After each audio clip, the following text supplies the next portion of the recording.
अस्सलाम वालेकुम। एससीओ का इजलास चाइना में जो अभी रिसेंटली हमारे सामने जो उसके अपडेट्स आए, उसको देखने के बाद कुछ चीज़ें बड़े वाज़े तरीके से इस्टेब्लिश होती हैं।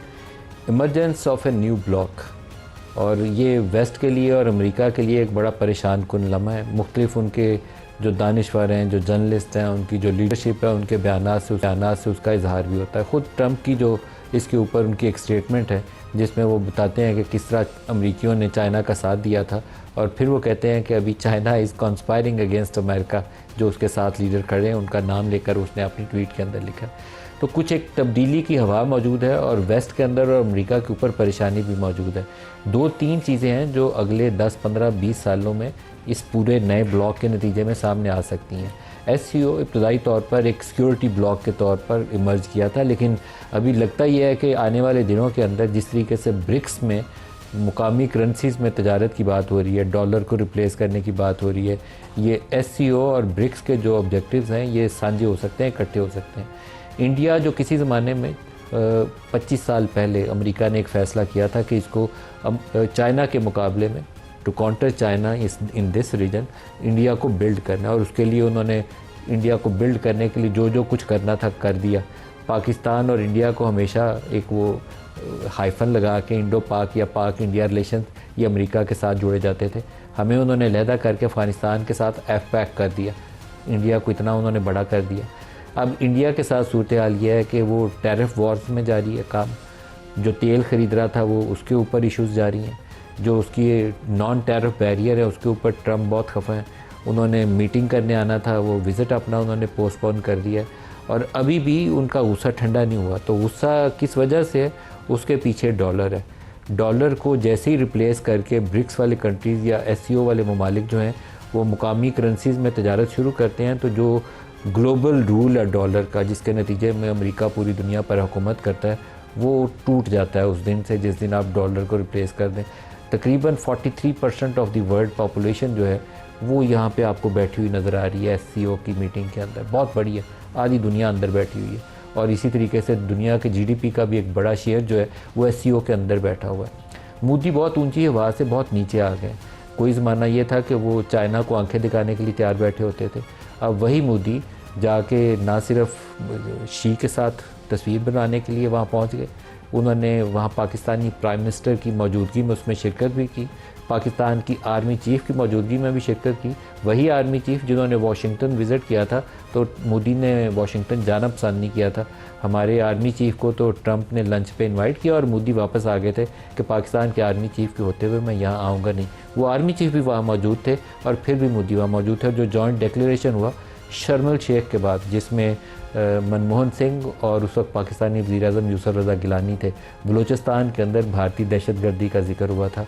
उसके बाद ये दूसरा मौका आया कि ख़ुद मोदी ने, जो बहुत शोर मचाता था दुनिया सारी के आगे, उसके अंदर बाकायदा डॉक्यूमेंट किया गया कि पाकिस्तान में जो खुजदार वाला वाक़या और जाफ़र एक्सप्रेस वाला वाक़या है ये दहशतगर्दी के ज़ुमरे में आता है। इंडिया का नाम नहीं लिया गया, लेकिन उसी डिक्लेरेशन के ऊपर फिर मोदी ने अपने हाथ से दस्तखत भी किए। तो ये एक नया कॉन्टेक्स्ट है, एक नया ब्लॉक है। इसमें मोदी कहाँ एडजस्ट होगा, पाकिस्तान का क्या रोल होगा, और ये जो नई सिक्योरिटी ग्रुपिंग है ये आने वाले दिनों में कैसे इमर्ज करेगी, प्रोग्राम के इब्तदाई हिस्से में इसको डिस्कस करेंगे।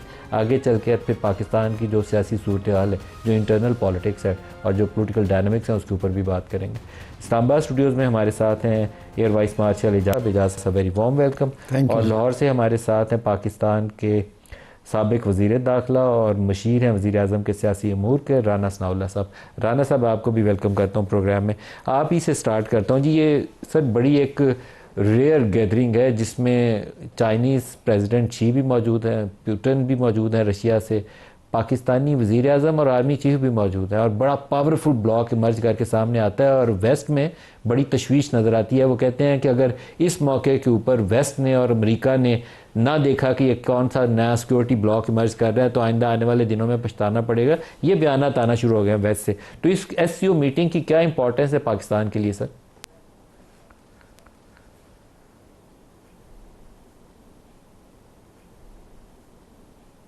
देखें मलिक साहब, मैं इस सिलसिले में ये अर्ज़ करूँगा कि कल की जो मीटिंग है उसकी जो सूरत हाल देखने को मिली है, सुनने को मिली है, और उसके ऊपर जो तजिया नगारों ने बात की है, तो इसमें पाकिस्तान की फॉरेन पॉलिसी, पाकिस्तान की डिप्लोमेटिक जो एफ़र्ट्स हैं,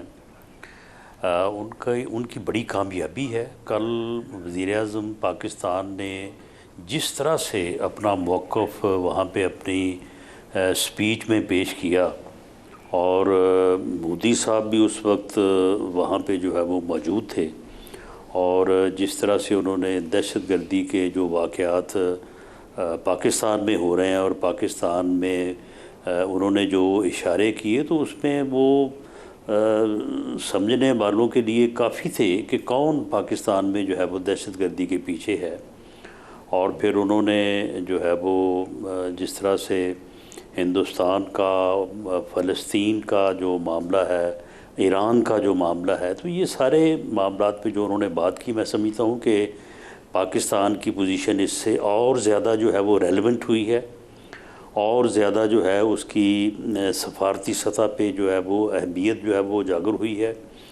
और जहाँ तक इस बात का तल्लुक़ है कि चाइना और उसके मुकाबले में यूरोप या अमेरिका की बात, तो मेरा ख़्याल है कि चाइना जो है उसकी पॉलिसी अभी भी यही है कि वो उस तरह की महाजराई या उस तरह की हेजमनी, जिस तरह की अमेरिका के इक़दामात से, या अमेरिका जिस तरह से दुनिया को जो है वो अपने बाज़ सूरतों में लगता है कि वो ज़ेरे नगीं करना चाहता है, जिस तरह से ईरान के मामले में सारी सूरत हाल सामने आई, चाइना का तो इस तरह का कोई ऐसा प्रोग्राम या कोई ऐसे रुझानात नहीं है। उन्होंने हमेशा जो है वो कंटेनमेंट से और अपने आप को जो है वो एक ख़ास हद से जो है वो आगे उनकी जो है वो नहीं बढ़े। तो मैं समझता हूँ कि इस तरह का एक सूरत हाल का इमर्ज होना, कि अमेरिका को भी ये पता चले कि दुनिया में कोई और भी है, तो ये पूरी दुनिया के लिए मेरी नज़र में जो है वो एक बड़ी सेफ्टी और एक बड़ी जो है वो मुनासिब जो है वो सूरत हाल होगी, कि इस तरह से ना हो कि अमेरिका पूरी दुनिया में जो है वो जिस तरह से और जो चाहे, जिस तरह से चाहे इसराइल की और हमायत करे, और जो चाहे फ़लस्तीन में करवाए, जब चाहे और जैसे चाहे ईरान के साथ जो है वो करे। तो इस सूरत हाल में इस ब्लॉक के इस तरह से अमर्ज होने और अपने आप को शो ऑफ करना जो है, मैं समझता हूँ कि पूरी दुनिया के लिए एक जो है वो सेफ्टी और एक अमन का पैगाम है। सही। एवीएम साहब, जो इमरजेंस ऑफ न्यू ब्लॉक है, मेरे लिए तो ये बहुत बड़ी एक वो जो इकट्ठी एक फ्रेम है ना, जिसके अंदर पुतिन भी है, प्रेसिडेंट शी भी हैं, नॉर्थ कोरियन लीडर भी वहाँ मौजूद है, और पाकिस्तानी प्राइम मिनिस्टर भी हैं, साथ पीछे आर्मी चीफ भी साथ ही मौजूद है। तो ये जो ब्लॉक इमर्ज करके सामने नज़र आता है ना, टर्किश भी बैठे हुए हैं, साथ आपके ईरानियन भी बैठे हुए हैं, it's a new reality, new phenomena. जी मलिक साहब, ये चीज़ तो हो रही थी कि दुनिया जो है वो बतदरीज यूनिपोलर वर्ल्ड से वो मल्टीपोलैरिटी की तरफ तो जा रही थी। हुआ क्या कि रिसेंट जो इंसिडेंट्स हुए, पाक भारत जंग, ईरान इजराइल जंग, उसके बाद ये चीज़ एक्सेलरेट हो गई और बड़ी तेज़ी से हमें इस रीजन में एक पैराडाइम शिफ्ट नज़र आई, जिसमें वो जो एक भारत को एक एग्जैजरेटेड अहमियत मिली हुई थी वो जो है डिफ्लेट हो गई। एक तो ये रियलिटी है।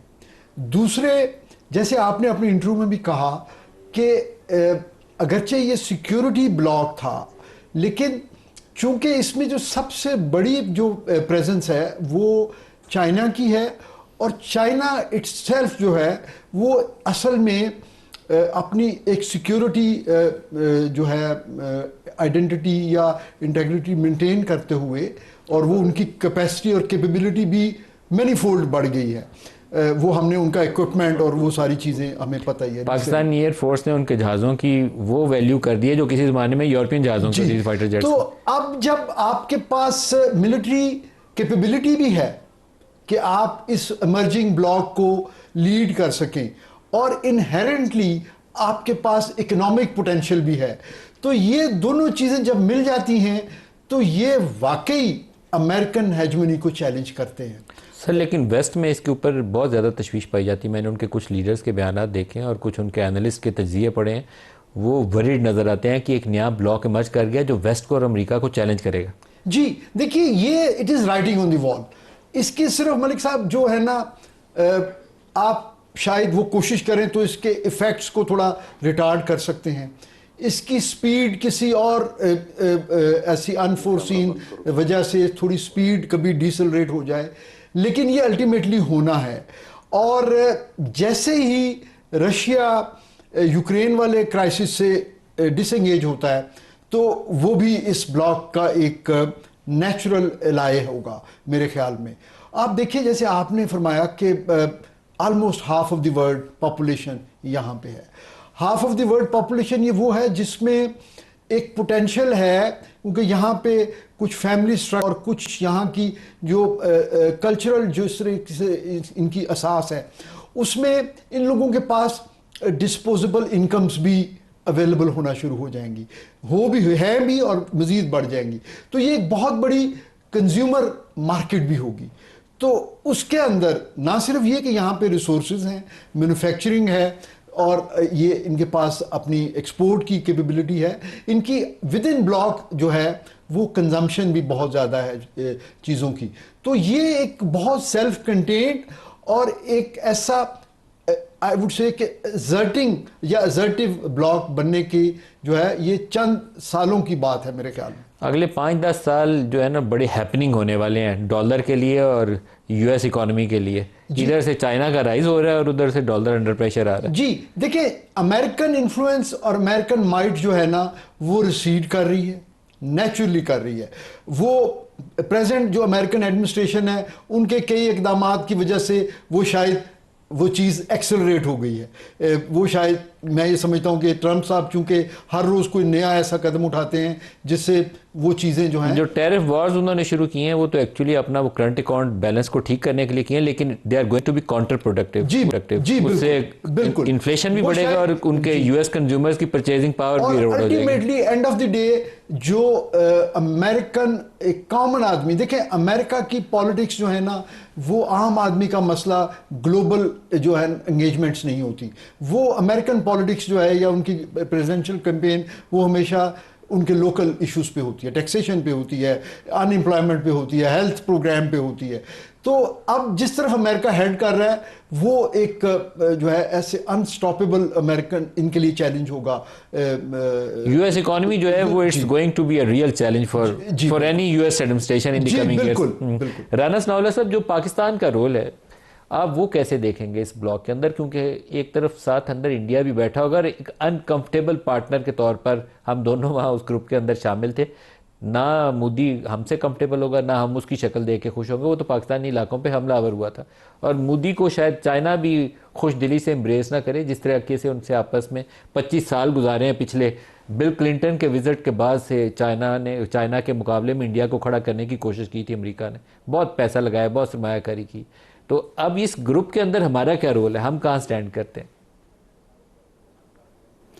नहीं देखिए मलिक साहब, हमारा इस ग्रुप में जो रोल है इस वक्त पाकिस्तान जहाँ पे खड़ा है इस ग्रुप में भी पाकिस्तान की बड़ी रेलेवेंस है और चाइना के साथ पाकिस्तान के जो तल्लुकात हैं, जो दोस्ती है जिसके मतलब हम कहते हैं कि वो जो है वो समुंदर से गहरी है, हिमालय से ऊंची है, शहद से ज़्यादा मीठी है, तो वो चीज़ जो है वो अपनी जगह पे बरकरार है, रहेगी और रखनी चाहिए।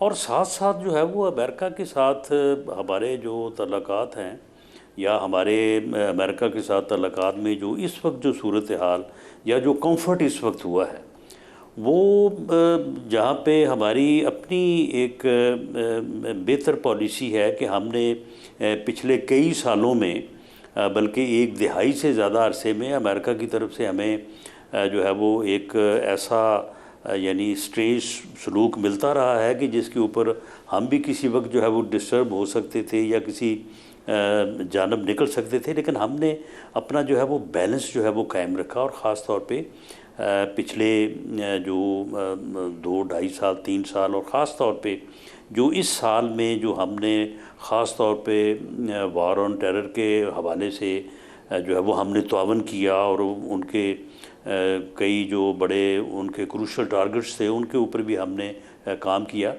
तो वो पोजीशन भी हमें जो है वो बरकरार रखनी चाहिए। अपना जो है वो जो एक तल्लक है उसको इसी तरह से जो है वो आगे बढ़ाता रहना चाहिए। और इसमें चाइना के यानी मुकाबल कोई ऐसी चीज़ नहीं है, और उसमें एक बुनियादी किरदार जो है वो इंडिया की उस पॉलिसी का भी है जो अमेरिका को डिस्टर्ब कर रही है। यानी रशिया से तेल लेना और फिर उसको जो है वो डॉलर कमा के देना और पूरी दुनिया में जो है वो फिर उसको आगे एक्सपोर्ट करना, तो ये ऐसी चीज़ें हैं कि अगर हम ये इस बात की जो है वो बुनियाद में जाएं तो ये सिर्फ़ ऐसा नहीं है कि हमारी वजह से ही जो है वो ये सारा टैरिफ जो है वो 25% और फिर उसके बाद 50% हो गया। उसमें इंडिया की अपनी पॉलिसीज़ भी हैं कि जो वो इस खित्ते का अपने आप को बहुत बड़ा जो है वो एक कुव्वत के तौर पे जो है वो बिहेव कर रहा था और उसी नज़र से दुनिया को देख रहा था, बल्कि पूरी दुनिया को जो है वो एक कमतर जो है वो दर्जे पे ले रहा था। जो गुफ्तगू और जो तकारीर मोदी अपने इलेक्शन में भी जो है वो करता रहा है, और ख़ास तौर पे इसमें इस बात की अहमियत है जो मार्का हक़ में अल्लाह ताला ने जो है वो हमें सुरखरू किया, हमें कामयाबी दी, और इंडिया का जो गरूर है वो मिट्टी में मिल गया। और उसमें भी बात शुरू वहाँ से हुई है। अगर पहलगाम के वाक़या के ऊपर इंडिया ये रवैया इख्तियार ना करता, ये अग्रेसिवनेस शो ना करता और हमारे ऊपर हमलावर ना होता, तो शायद हम आगे से वो जवाब ना देते जिस जवाब की बुनियाद के ऊपर जो है इंडिया का सारा जो उसका तकब्बर और उसका जो भरम बना हुआ था और वो एक बहुत बड़ी कुव्वत के तौर पे अपने आप को अमर्ज कर रहा था, वो सारा जो है वो धड़ाम से ज़मीन पे गिर गया। तो ये सारी चीज़ें जो हैं ये मैं समझता हूँ कि मिलजुल के इकट्ठी हो के एक ऐसी सूरत हाल बनी है कि पाकिस्तान जो है वो इस वक्त से और आने वाले जो है वो 2-4 साल जो है वो उसमें बहुत अच्छे तरीके से अपने आप को प्लेस कर सकता है, अपने आप को बेनिफिट कर सकता है और अपने आप को जो है वो मोर रेलेवेंट कर सकता है, जो कि हमें करना चाहिए। इजाज़ साहब, एक चीज़ आप बताइएगा एयर मार्शल साहब, सितंबर के महीने में यूएन जनरल असम्बली का सेशन है, हमारे वज़ीर-ए-आज़म अमेरिका जाएंगे, उनकी हो सकता है यूएस एडमिनिस्ट्रेशन से मुलाकातें भी हो जाएं, लेकिन उसके बाद एक सिग्निफिकेंट विजिट जो एक्सपेक्टेड है वो यूएस सेक्रेटरी ऑफ स्टेट का है, मार्को रूबियो का। भी उसकी डेट्स वगैरह तो फाइनलाइज नहीं है, लेकिन may be after some time after that, October में हो जाए, किसी वक्त हो जाए। बड़ी एक स्टेप फॉरवर्ड होगा 15 सालों के एक सर्दमोरी के बाद जी। तो हमें बैलेंस करना है, इधर से चाइना भी है उधर से अमेरिका भी है, तो ये बैलेंसिंग एक्ट बड़ा इंपॉर्टेंट है। जी बिल्कुल। देखें, हमें इस वक्त जो है ना बड़े मोहतात तरीके से हमें अपने आप को कंडक्ट करना है। हमारे पास इस वक्त वो तमाम स्ट्रेंथ्स मौजूद हैं जिनको हम कैपिटलाइज कर सकते हैं, लेकिन हमें किसी उसमें जो है ना कोई बहुत ज़्यादा ऐसा कोई तासुर नहीं देना चाहिए। मतलब हमारी जो स्ट्रेटजिक प्लानिंग है वो बिल्कुल ठीक होनी चाहिए, ऑप्टिक्स हमें उसकी मैनेज करनी चाहिए। यानी मैं ये समझता हूँ कि इस स्टेज पे हमें जिस तरह दुनिया में तब्दीली, मैंने पहले आपके सवाल के जवाब में कहा कि यूनिपोलर से हम मल्टीपोलैरिटी की तरफ जा रहे हैं, नया ब्लॉक बन रहा है, लेकिन हमें अभी इन दोनों कश्तियों में पाँव रखना हमारे लिए अहम है। दोनों से दोस्ती रखनी चाहिए जी, बना के रखनी चाहिए, बिगाड़ नहीं पैदा तो करना हमें। और इसका अगर आप देखें तो माजी में हमारे पास इसका प्रेसिडेंस है। हम सीटो सेंटो के मेंबर भी थे और हम चाइना के साथ बहुत अच्छी तरह जो है एंगेज रहते थे और हमारी चाइना से दोस्ती उस वक्त से है। और उसके बाद हमारे अमेरिका के साथ मुख्तलिफ अदवार में जो अच्छे रिलेशनशिप की जो हाइट्स रही हैं, उसमें भी हमने कभी चाइना के साथ अपने ताल्लुकात को कॉम्प्रोमाइज़ नहीं किया। तो हमें ये एक बड़ा फाइन बैलेंस लेके चलना चाहिए, और उसमें अगर हम चाइना के पार्टनर हैं तो उस चीज़ को हमें महफूज रखते हुए हमें उन दूसरे साइड को भी अपने मुखालिफ करने की कोई ज़रूरत नहीं है। हमें उनके साथ भी एक खुशाइन तरीके से बना के रखनी चाहिए। Air vice marshal Ijaz Mahmood sahab, आपका बहुत शुक्रिया। हम ब्रेक पे जाएंगे, ब्रेक से वापस आएंगे तो पाकिस्तान की जो दाखिली सियासत है वो क्या रुख इख्तियार करेगी, राना सनाउल्लाह साहब से पूछेंगे। हमारे साथ रहिएगा।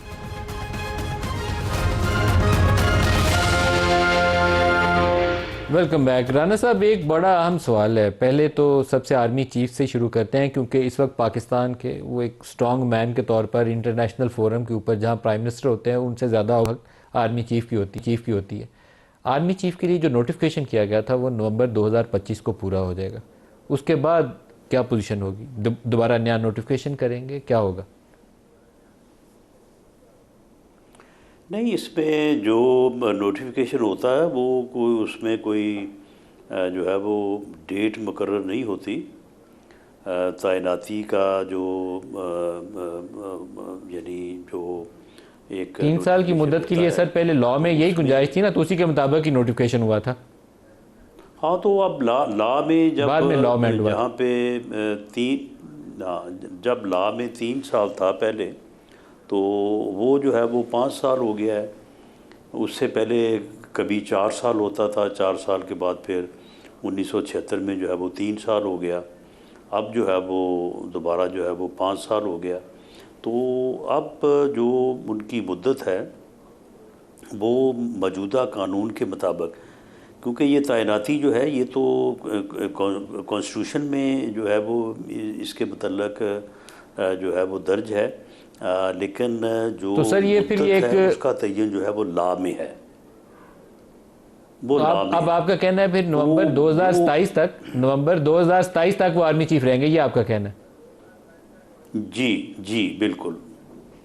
आपके लबे होगा कि जो एयर चीफ हैं वो नहीं, जो एयर चीफ हैं उनकी जो मुद्दत मुलाजमत है इसी दौरान जो है वो इस अमेंडमेंट के बाद पूरी हुई, और उनके लिए कोई नया नोटिफिकेशन की ज़रूरत नहीं पड़ी, बल्कि इस अमेंडमेंट के बाद अब वो जब उनकी मुद्दत मुलाजमत 5 साल पूरी होगी तो उस दिन वो रिटायर होंगे।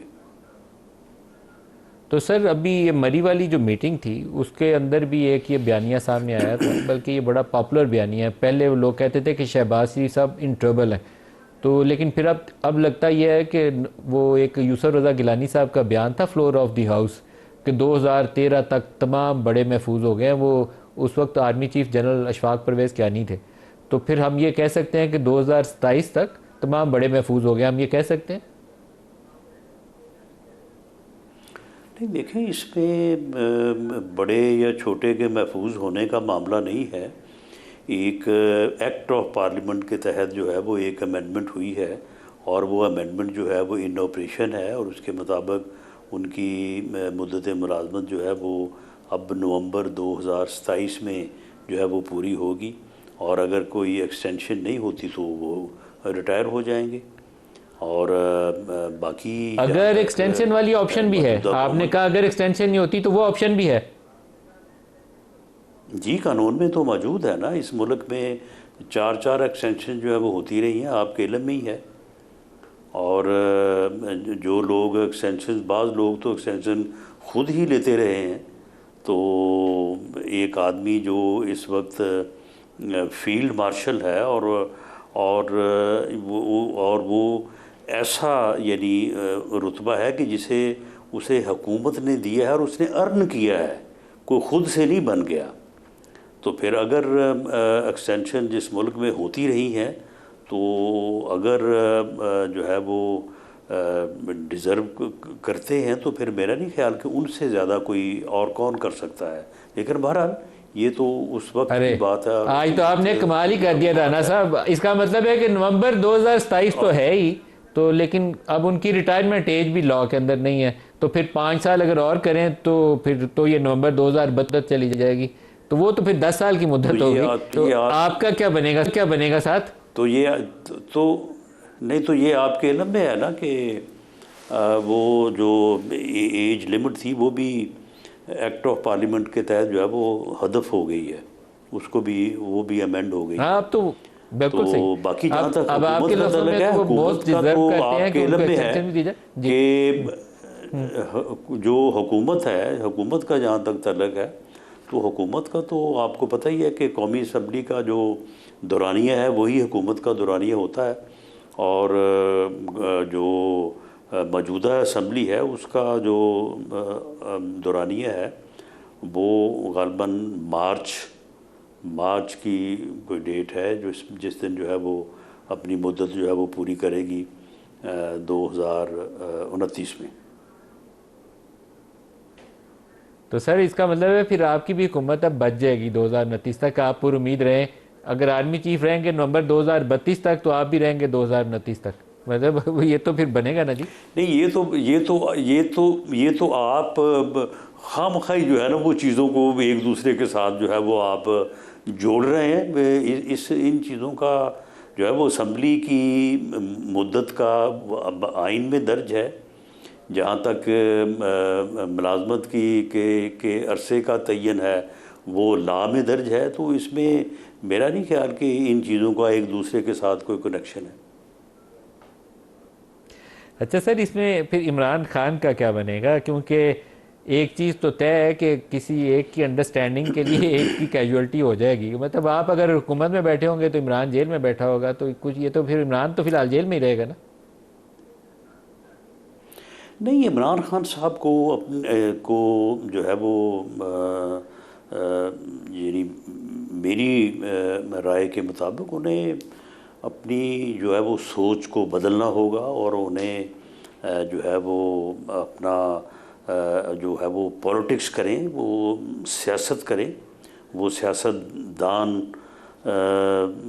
अपने आप को कहते हैं, हम भी कहते हैं कि भी ठीक है आपकी सियासी जमात है, आप सियासतदान हैं, तो उन्हें सियासत करनी चाहिए। वो इस वक्त जिस काम पे लगे हुए हैं वो नहीं हो सकता ऐसा जो है वो राना साहब, लेकिन आप अगर 2029 तक हुकूमत में रहना चाहते हैं तो फिर तो मुझे लगता है कि इमरान को 2029 तक जेल में रहना पड़ेगा। जो तरीका सियासत है पाकिस्तान में, उसमें तो फिर वो मुझे बाहर नहीं निकलते नज़र आते।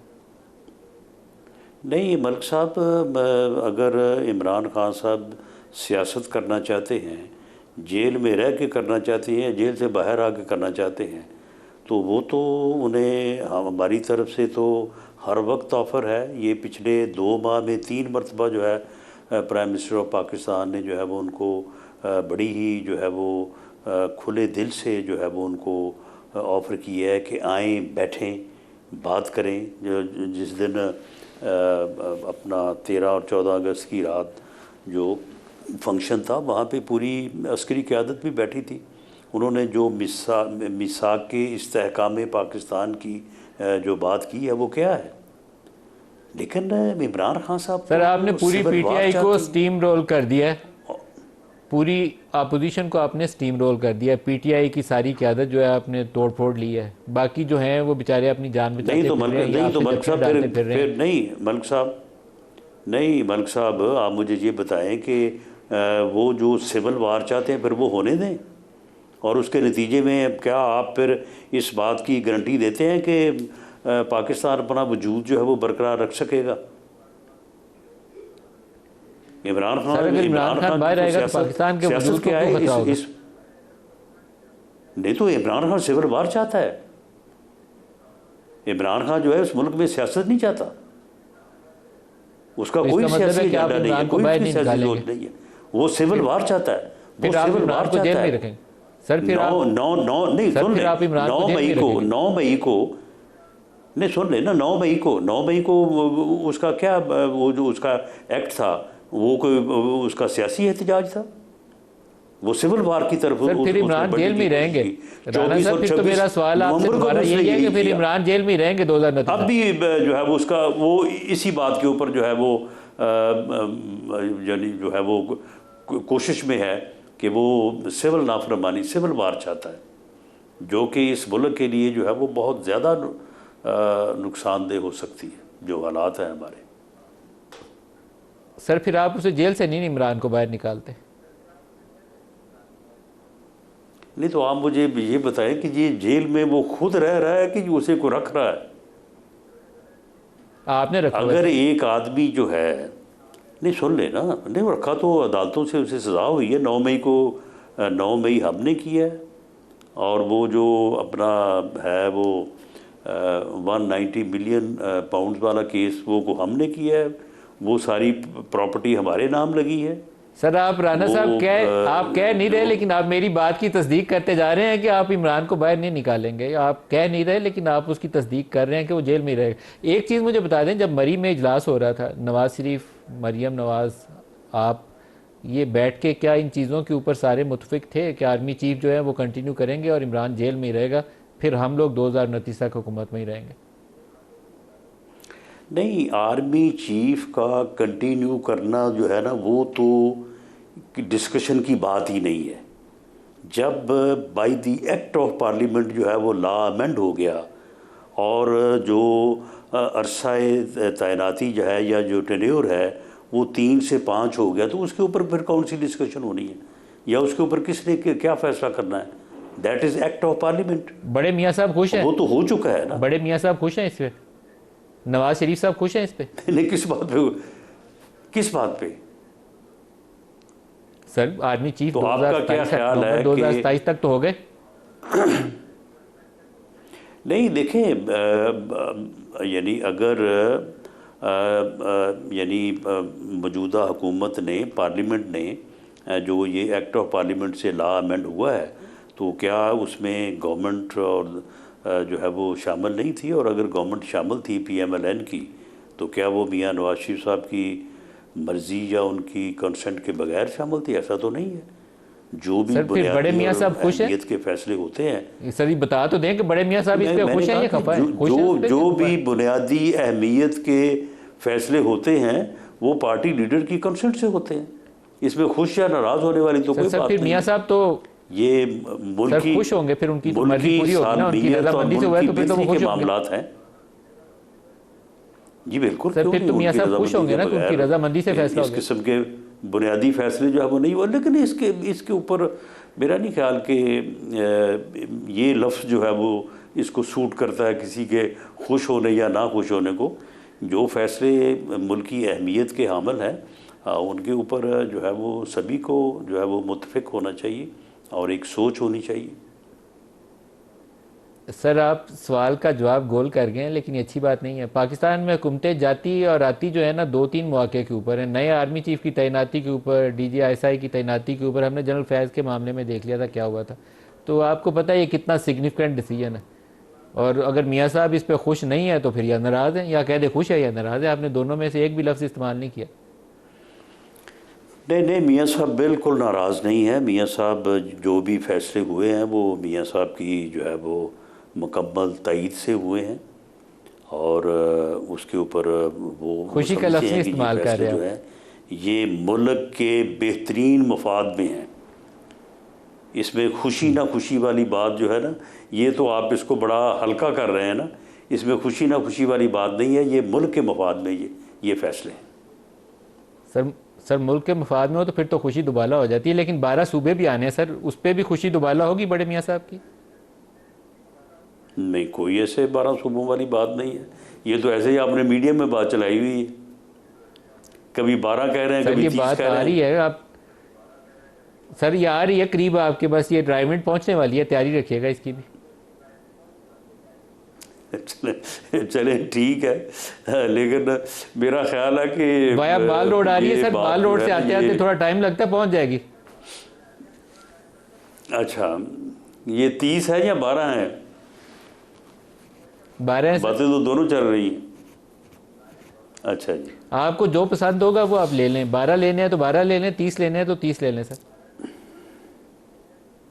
नहीं, मेरा नहीं ख्याल कि आपकी ये ख़बर जो है ना, इसकी सेहत से जो है ना, सेहत के ऊपर मुझे शक है। आप इसको वेरीफाई करें दोबारा। सर सेहत पाकिस्तान में सूबों की वैसी कमज़ोर है आजकल, बारिशों और पानी और सैलाबों की वजह से, लेकिन ये संजीदा मामला है और ये नहीं, जल्दी आप लोगों के करीब आने वाला है। नहीं, तो ठीक है, बड़े मियां साहब वो को तो एक ठीक क्लाइमेट चेंज है, लेकिन सूबों बड़े की मियाँ सेहत साहब को माशाल्लाह बताना बड़ी ठीक पड़ेगा है। इसके ऊपर भी कि कौमी मुफाद में है कि नहीं है, और वो खुश हैं कि नाराज़ हैं, इसके ऊपर उन्हें बताना पड़ेगा। इसमें ये गोल करके नहीं निकल सकेंगे, इस पर बताना पड़ेगा कि खुश हैं कि नाराज़ हैं 12 सूबे बनने पे। नहीं, 12 सूबे बनने की कोई बात इस वक्त अंडर कंसिडरेशन नहीं है, ना कैबिनेट के, ना पार्लियामेंट के, ना एज पॉलिटिकल पार्टी के। जितनी भी मीटिंग्स हालिया दिनों में हुई हैं, किसी जगह पे भी किसी ने भी इस बात की तरफ कोई इशारातन बात भी नहीं की कि इस मुल्क में 12 सूबे बनने चाहिए या 30 बनने चाहिए। ये बात मीडिया में ज़रूर हो रही है और आप इसको बड़ी सनद के साथ बात कर रहे हैं। तो आप कितने कब तक अगर ये बात नहीं होती तो फिर आप मान जाएंगे कि ये बात गलत है? सर इशारे आप देख नहीं रहे हैं, इशारों से ज़्यादा बात हो रही है, आप संजीदगी से इसको अभी ले नहीं रहे हैं। या मेरे सामने जैसे आपने ये नहीं ना बताया कि मियाँ साहब खुश हैं नाराज़ हैं, वैसे ही अभी इसकी तस्दीक से गुरेज कर रहे हैं। ये संजीदा मामला है और मैं बता रहा हूँ कि माल रोड से रायविंड पहुँचने वाला है। आप तैयारी रखिएगा, मैं प्रोग्राम के एंड पे आ गया हूँ, कमिंग वीक्स में दोबारा आपसे ये सवाल कर लेंगे। चले मलिक साहब, दो चीजें हैं सर, राना साहब आखिरी मिनट में आपसे दोबारा सवाल कर लेता हूँ। क्या एनएफसी वार्ड के अंदर आपको रिसोर्सेज डिवॉल्व करने हैं, या एनएफसी वार्ड के अंदर आपको रिसोर्सेज डिवॉल्व करने हैं, तो यार नए सूबों पे जाना है, तीसरी कोई ऑप्शन नहीं है। ये पसंद अब आपने जो बात की ना, आगे तो आपने सिर्फ वो कहते हैं ना कि जैसे सिर्फ ऐसे ही आप जो है ना वो एक कहानी डाल रहे थे कि जी 12 सूबे 30 सूबे बनाना कोई इतना आसान काम नहीं है कि ये एक ही दिन में बैठे बैठे कोई सूबे बना देगा। हाँ, एनएफसी अवार्ड में ये बात अंडर कंसिडरेशन है, इस बात के ऊपर बात हो रही है कि जो सोर्सेज हैं बिटवीन फेडरेशन एंड प्रोविंसेस, उसमें कोई तब्दीली होनी चाहिए, क्योंकि फेडरेशन के मामला जो हैं वो इकनॉमिकली फाइनेंशियली जो है वो काफ़ी टफ़ हैं और सूबों के पास थोड़ा गुंजाइश है। उसके ऊपर बात हो रही है और उसके ऊपर कोशिश की जाएगी कि कंसेंसस के साथ कोई मामला किया जाए। बिल्कुल ठीक है। राना मशीर, वज़ीर-ए-आज़म बराए सियासी उमूर, बहुत शुक्रिया आप हमारे साथ रहे।